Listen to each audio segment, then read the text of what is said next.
tere, mina olen Karl ja selles videos vaatame veel massiiviga asju.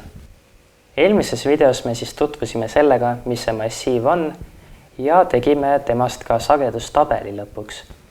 Vaatamegi nüüd edasi neid asju, mida massiiviga teha saab ning esimene asi, mida ma näitan, on see, kuidas massiivi suurimat liiget üles leida. Teeme endale alguses ühe massiivi.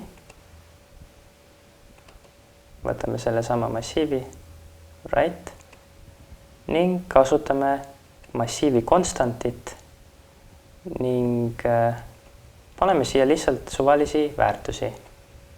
Kirjutame see näiteks 45, 67, 12, 9.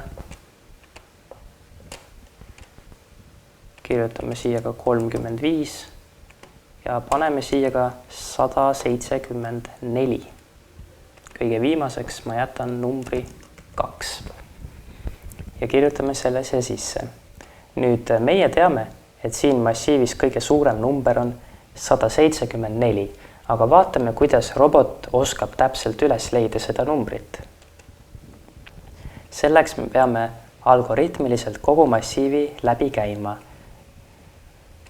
Selleks on meil muidugi vaja tsüklit, mis siis kordub nii kaua, kui pikk massiiv on. Peame lugema massiivi pikkuse ja ühendama selle siia. Venitan selle juba veidi pikemaks ja saan ühenduse teha. Massiivi hakkame ükshaaval läbi käima ning selleks, et leida kõige suurema numbri, me teeme niimoodi, et me kõigepealt oletame, et esimene number on kõige suurem. Nüüd, kui me läheme järgmise numbrini, mis on 67, siis see on suurem kui 45. Me teeme selle võrdluse programmis ära ning me otsustame, et hoopis 67 on kõige suurem number. Nüüd programm läheb edasi, nii 12 kui ka 9 ja ka 35 on kõik 67-st väiksemad. Nii et me 67 üle ei kirjuta, aga siis me jõuame 174-ni ning me teeme võrdluse, et see on kõige suurem ning siis me kirjutame selle selleks. Niisiis meil on vaja ühte muutet, kuhu me saaks numbrit kirjutada. Kasutame selleks lihtsat muutet nimega number. Alguses võime üldse oletada, et kõige väiksem number on 0. Nüüd hakkame massiivi lugema. Võtame massiivi välja ja loeme temast esimese numbri. Nüüd me kasutame võrdlust, kus me võrdleme omavahel välja võetud numbrit. Vaatame, kas välja võetud number on suurem, kui oli esialgne number. Ja kui ta oli, mida me saame siin teada, paneme selle logic peale.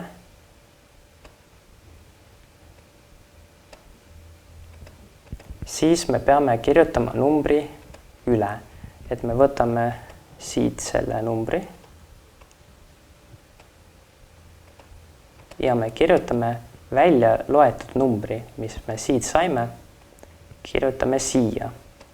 Ja nüüd, kui see tsükkel on läbi ja robot on üle käinud kõik olemas olevad massiivi liikmed, siis robot teabki, mis see kõige suurem number on. Ja et ka meie teaksime, et robot seda teab, kirjutan ekraani peale selle numbri. Kasutan selleks siis display blokki ja näitan numbri ekraani peale.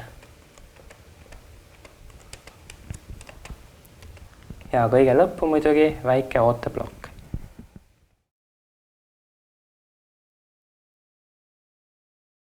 Nüüd saad lahendada roboti ülesande.